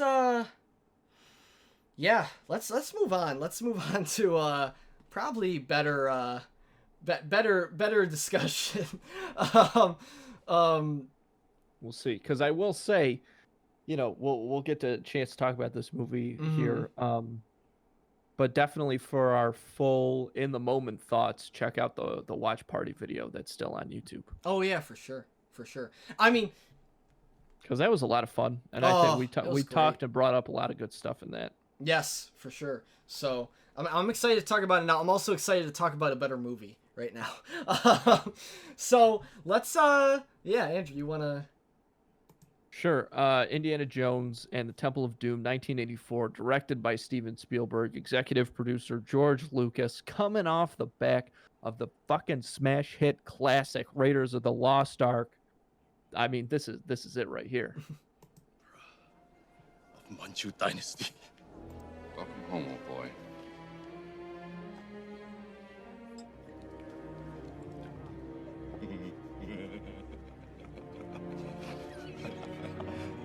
And now, you give me the diamond. Are you trying to develop a sense of humor, or am I going deaf?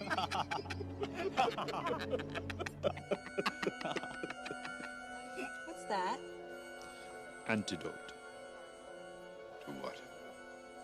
The poison you just drank, Uncle Jim. So Poison this was movie, we talked about this during the watch party, and I've heard this debate a ton of times, as you have, of course. Even though this movie is a sequel film, does it take place before or after the first one? We're pretty sure at this point that it takes place before. Yeah. Because this movie does take place in 1935, 4 years prior to Nazi Germany's invasion of Poland, which started off World War II. And obviously the Nazis are a huge part of that Indiana Jones. So I don't know if they're in the war or deep into the war at that point of Raiders, but it would seem to me that this movie takes place before. Yeah. And it's a little bit different.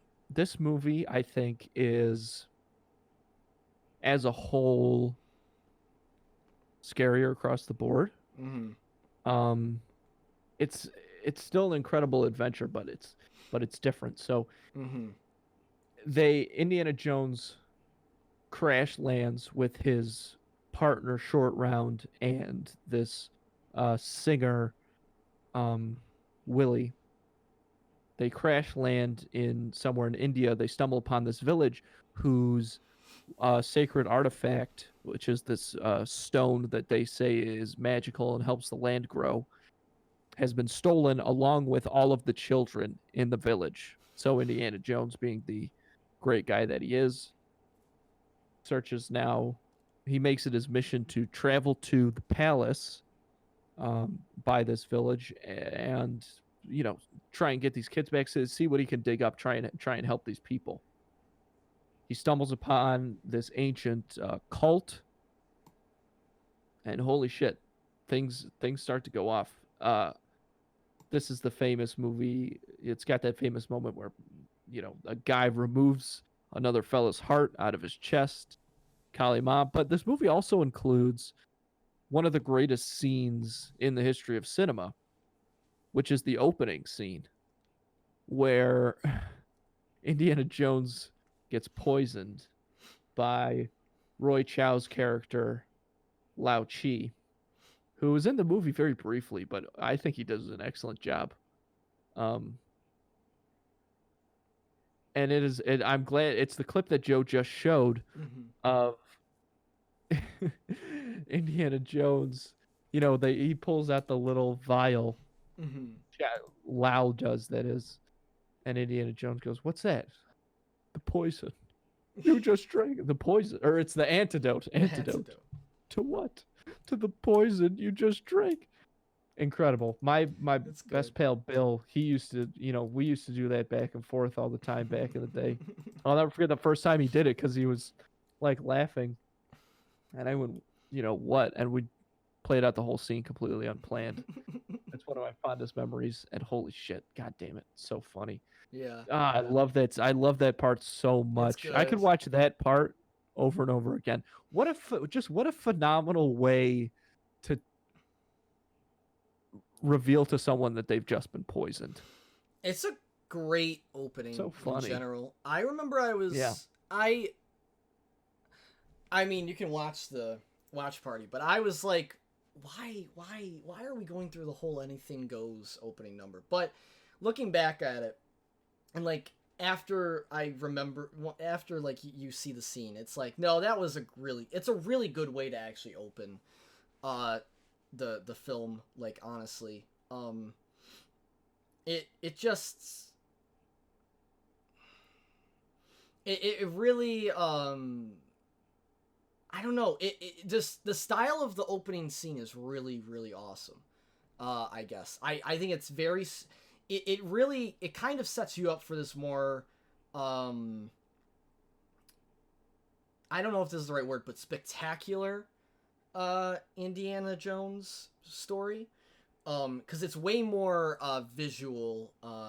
There's a lot more going on visually in this movie, I would say, compared to both the films. I haven't seen the third one in a while, so maybe I'm missing something in the third one, but I feel like this movie still has more going on visually than the other two. But yeah, so I guess, how do we want to start this? I guess, so I know going in, okay, this is what I am actually most curious about. Going into this film, and we've talked about this before on the show, but this is your favorite, going into it was your favorite Indiana Jones, and it could still be. Oh no, okay. When I was a kid, this was my favorite one. Okay, got you. So watching it now, because I think we both like realized a few things while watching it this second or third time around, or at least recent time around. So what I guess, what were the big like takeaways watching it watching it now, I guess? The big takeaways for me were, one, I think that, like I said, this movie gets pretty scary, I think, for most of it, because at the end of Raiders of the Lost Ark, like, that's a pretty scary scene. It's phenomenal. But this one, there's a lot more suspense / maybe light horror, I guess you could say, elements to it. Yeah. So I think that's what I've liked so much as a kid, because the adrenaline was pumping the whole time. Whereas the other ones, there's a little more, there's some mystery to them, the other two films in the series. There's some mystery to them, so that's kind of stimulates the curiosity and sense of adventure more than the action packed sort of sense. And also it made me realize even more so what makes this movie stand out from the other two is that what you alluded to is the look of the movie, Yeah. the colors, the lighting. It's a lot more dynamic than the other two because the other two take place, for the most part, at least especially with the lore surrounding the lore surrounding the artifacts that Indy is chasing in those films. Mm-hmm. All take place in these desert settings and stuff like that. So, which can look obviously incredible, and they do, but there's not a whole lot of there's not a ton of color to them. There's some very exciting spectrums of the same tones, basically. But this one, they was very visually a lot more dynamic. Yeah. Mm-hmm. I agree. Rewatching this, I definitely took a lot more away. And I think there was some good and bad. Because there were some things I didn't realize until watching it this time that weren't so great for the film. But there were also a lot of things that I didn't realize that were so great, and you said it perfectly. The horror is something that I forgot. I forgot about that whole bug scene. Forgot all about that. I will never forget that bug scene. That bug scene completely. That was a scene that once it came up. I mean, you can watch the watch party, but once it started happening, I was like, oh my god, I remember this. I was like, this is like the bug's gonna be on her shoulder or whatever, like in a little bit, and like, oh man, that's a crazy scene. Yeah, it's a very creepy crawly scene. Yeah, our reactions to that scene was very funny, but you really did not like it. No, I don't like it at all. I don't even want to. No, I got you. No good, Joe. No good. There's also and yeah, along with that, the sets in this movie are insane. Yeah, I mean, I just completely agree with you. Oh yeah, they're incredible. The whole altar area, I mean, like whoa. The costumes, like super impressive. it's Costumes awesome. are excellent. I want to shout out God, I got to get it's tough because Amrish is the yes, Amrish Puri? He destroys as Mola Ram. He's nuts. He really He's like the main yes. cult guy, if you don't know. He's insane, and I definitely didn't realize how great he does until this rewatch. Like, he is just he really brings it. Like, his acting's insane. Like, just watch it if you haven't seen it in a while, and you'll see what I mean. Like, just look at the guy's face during this stuff. Like, it's nuts. Yeah, he's incredible in this His movie. voice too. Like, he really It's just perfect. Yeah. And he plays the role so freaking well. Yeah, it's he awesome. really does.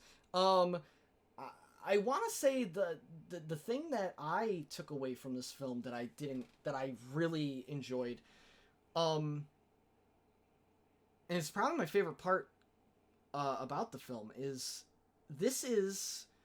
the whole point of this film, in my opinion, is to show a different Indy, and to show an Indy from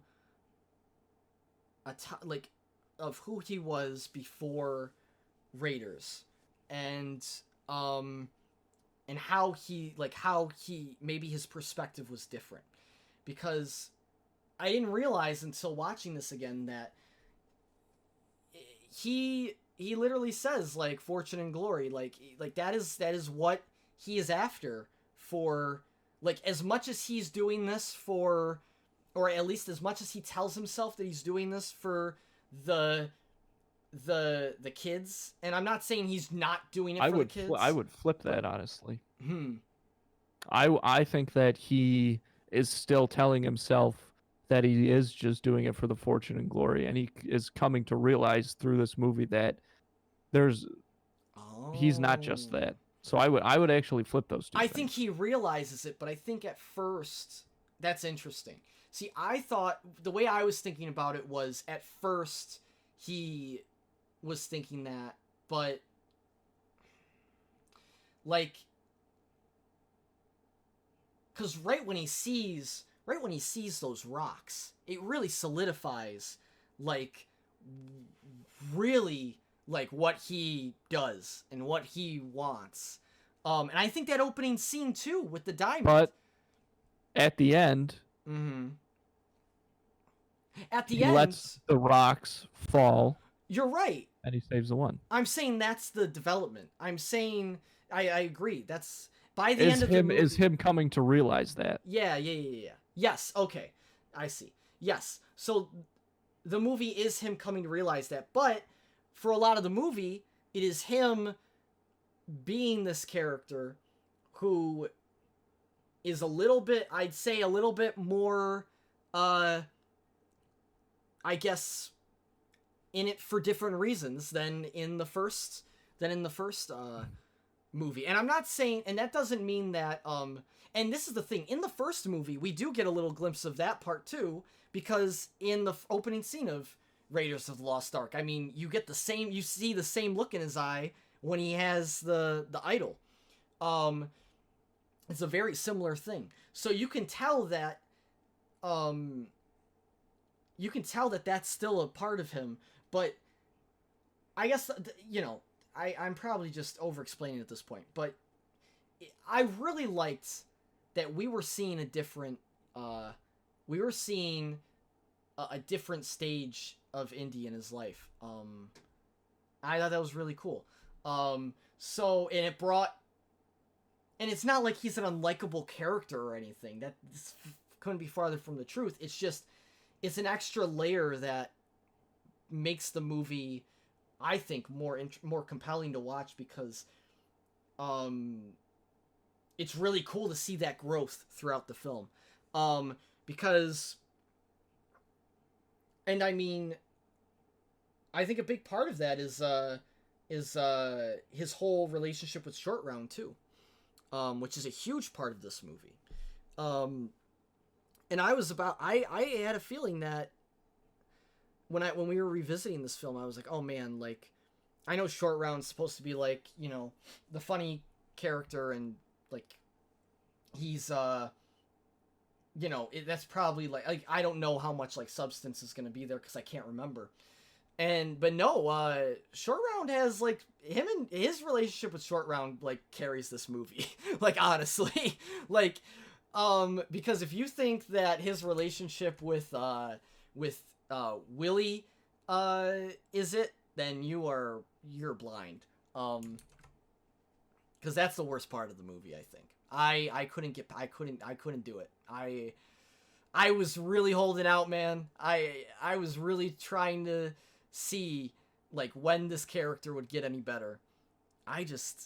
It makes me so annoyed like that they just like how they treated the character and how they wrote the character, and so why did they feel the need to do that? We talked about this during the watch party. I think they felt like that because for a lot of this movie they were exploring elements of these old B movies that Indiana Jones was based on. They were exploring elements of it that they did not explore in Raiders.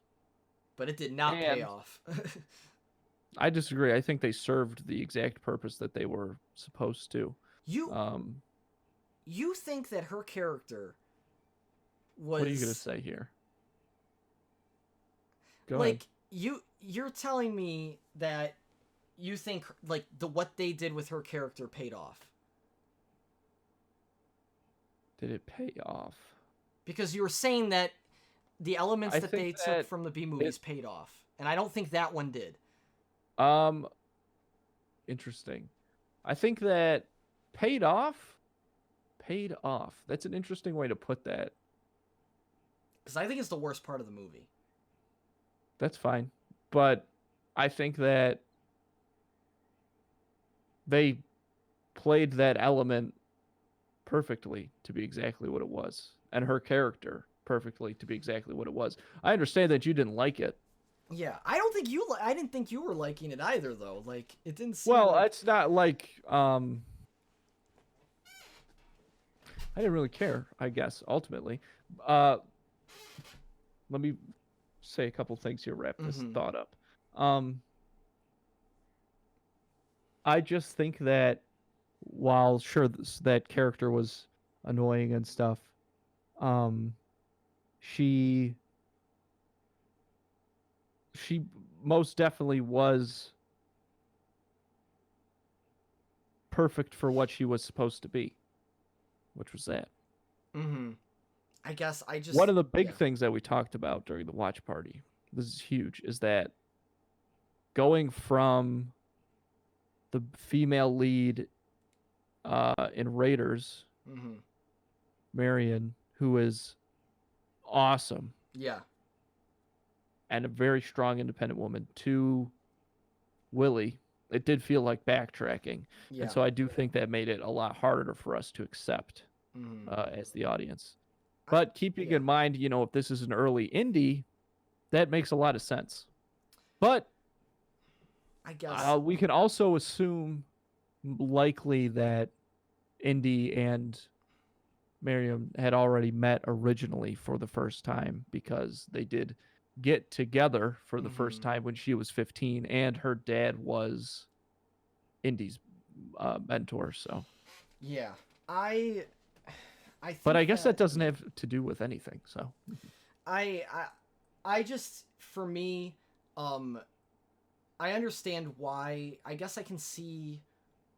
I see where you're coming from with, like, why it's such a different character, and that's fine. It's more about the role that, I don't know, just the role that she plays. You just didn't like it, but what it was supposed to be, it was perfectly done. I guess it was just supposed to be something that you didn't like, but for what it was supposed to be, it was executed perfectly. Sure, but that comes. I'm not saying that's a good thing. Yeah, that comes. Bad thing. I'm just saying that comes to a cost to the film. In my, I feel like that comes to a cost to the film, because I feel like that's a lot. It really does bring the film down in a lot of respects. I think it's really hard to, like, overlook, like, some of the scenes where it's just, I don't know. There's just, it's all. I feel like there were so many scenes where it was just like, and also, I guess a part of this too is I didn't buy their relationship at all. And I think that's something we, like, I know that's probably, like, I know that's not, like, the hugest deal for this film in particular, but, like, when they tried to, like, lay it on, it's so heavy-handed. Well, again, I think that we are supposed to be privy to that this is not a serious relationship. Yeah. So. Yeah. But I definitely think I guess this leads to the next point is, I think we both realize the pacing of this film is very, it's very weird. different. Yeah. And I think, in part, if they were to make the pacing better of this movie, which they definitely could have by cutting down probably a half hour from the beginning/middle, they could have probably cut a few parts with Willie saying some one-liner that... Well, when they're in the jungle, for sure. Yeah. Yes. They focused on her a lot in that part, which was... It was tough. Mainly just a travel sequence, and you could have done that. Yeah, definitely could have sped that part up. But the other interesting thing about the whole pacing deal is that I think that when you're watching this movie, you honestly don't feel it very much, because the back half of the movie is so exciting and so good and so well done that you accept that the movie takes such a long time setting it up and getting there. It feels it feels totally fine to me when watching it. I thought it was dragging for me in the beginning. Like, it's not that I wasn't enjoying it either.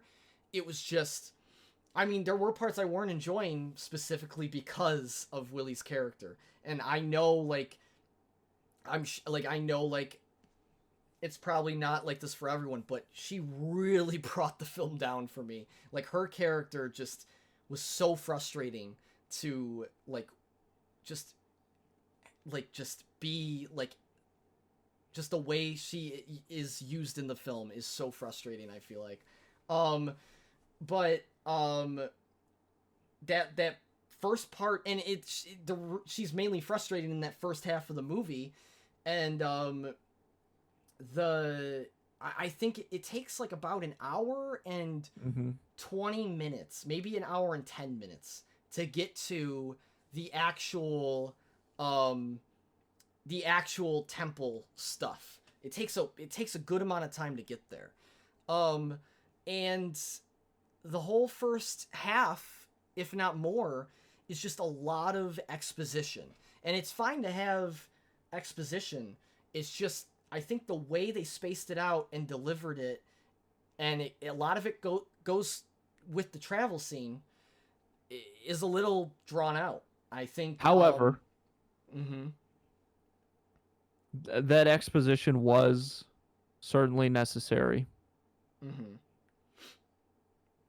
And the spacing it out like that made it feel, again, more acceptable because they didn't just hit us all over the head with it at once, which is what we usually get when we get exposition like that from movies.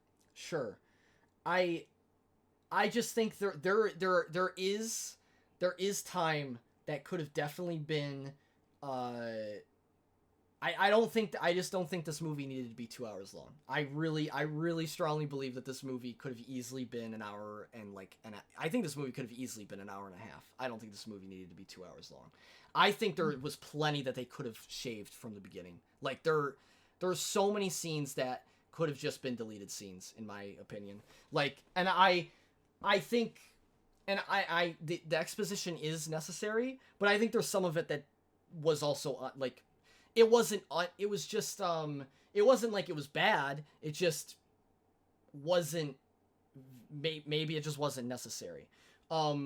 Because I think some of it was just a lot of weird comedy character moments for some parts that I don't think landed in the beginning. I think once they get to the palace, it gets a lot better. And that's actually before the hour mark even. So I do think there's plenty that they could have just sped up the process a little bit. But I don't know. The pacing is very strange though.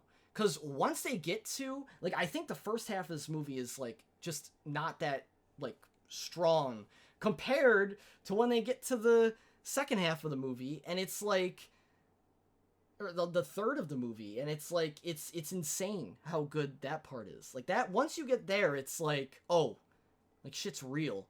Like, so it's tough because that part's so strong, but like I think the latter half is not all there.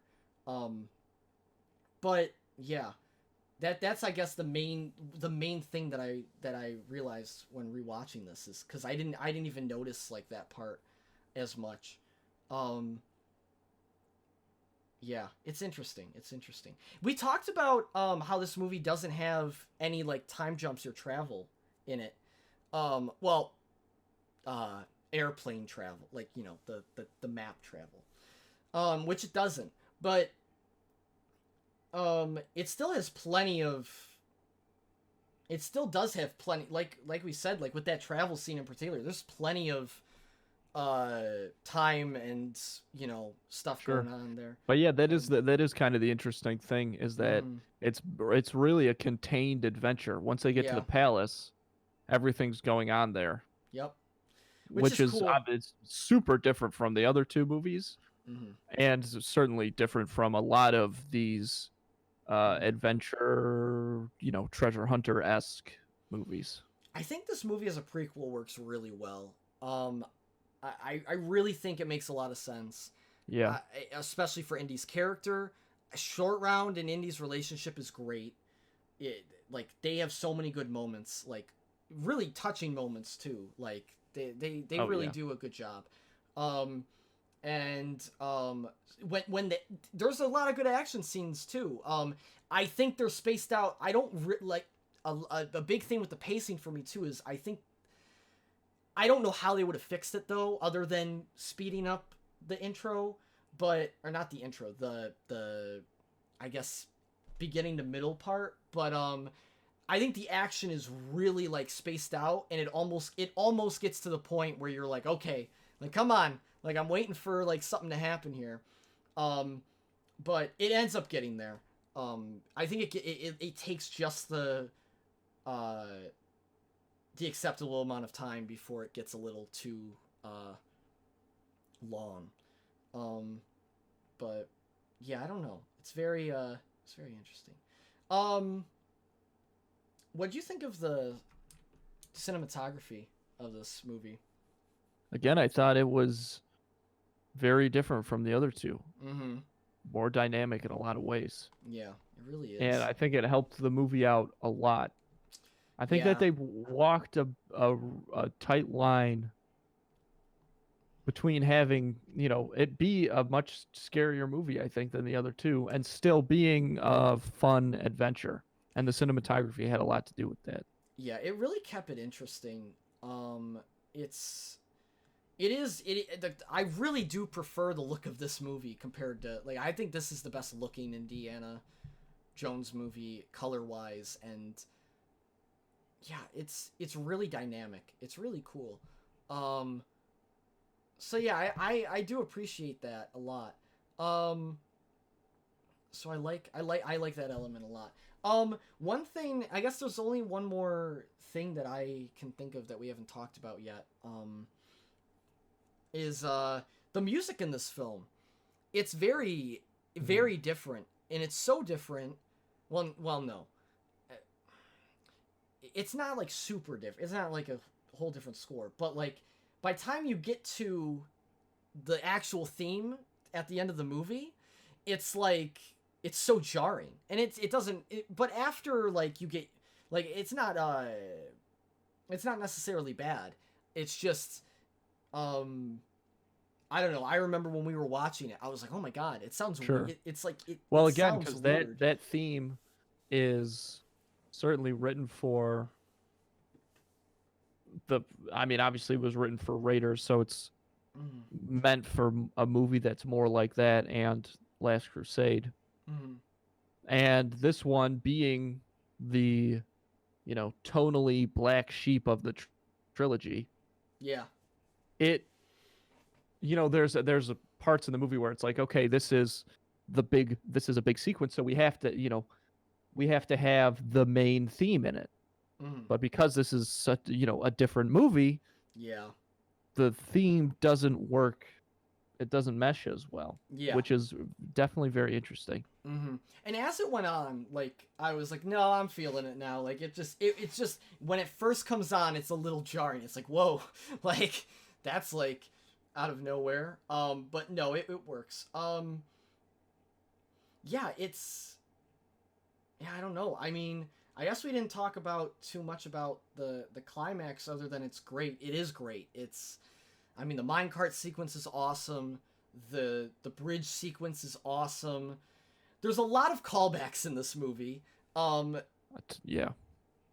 That's the thing. There's a lot of callbacks to this movie, and also they kind of do a weird like, I don't know if it was intentional, but that spike scene is similar to the trash compactor scene in Star Wars. So that was interesting. I don't know how intentional that was though, but that was an interesting thing. I don't know.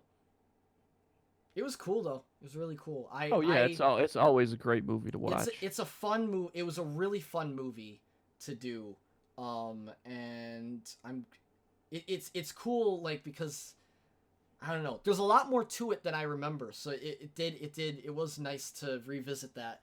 And yeah, what else? Is there anything else you No, I'm ready to rate this. I think that it's an excellent movie. I definitely understand why it was my favorite as a kid. mhm. It's tough to say now what that could even be, but I think that it's an excellent buffer for the middle of this trilogy. Yeah, I think, because at first yeah, without before I watched it, I rewatched it. I definitely didn't see the point of. I didn't see the relevance of where it stood in the trilogy, but now it definitely makes a lot more sense, and it's a lot more impactful too. So yeah, yeah. I really quick. We didn't the some of the CG does not hold up as well as I remember, but Well, it's all green screen. or yeah, green screen. You're right, but thankfully, like it's not it's not and it doesn't really. No, it's used so Yeah. minimally. Yeah, Right. it's not the end of the world or anything. And also you had a theory that some of it might have even been added. Oh yeah, some of the Which it could have. yeah. So, but because Lucas likes to do that. But anyhow, practical effects wise, incredible. This movie, Of course. insane. I mean, this time period was the golden age of practical effects. And the miniatures, like they really killed it with the miniature like stuff. Like it was great. It's when dude, that's the thing is like there are things I really like that really stuff that I really don't love about this movie, but there is also stuff that it's like stuff that's amazing about this movie. So it's really tough. If we're ready to do ratings, I think I'm gonna rate this movie.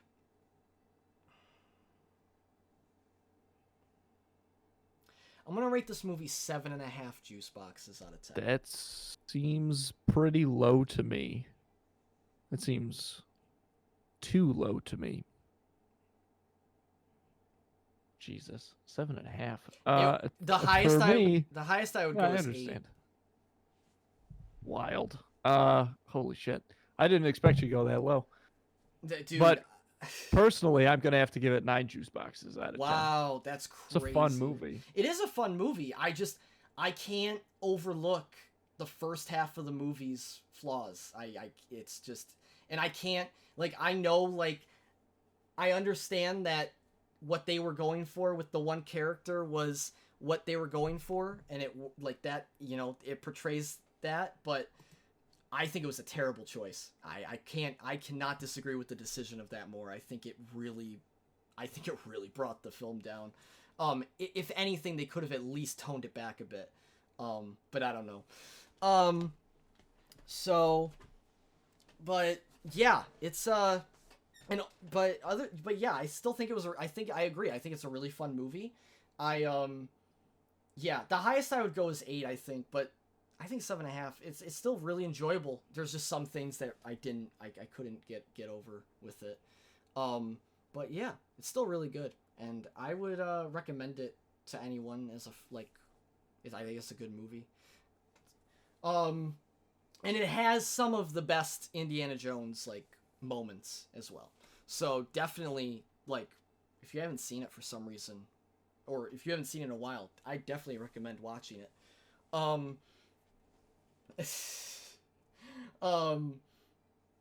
Yes, and if you want to hear more thoughts, there are some things that we didn't talk about, specifically, like the raft scene.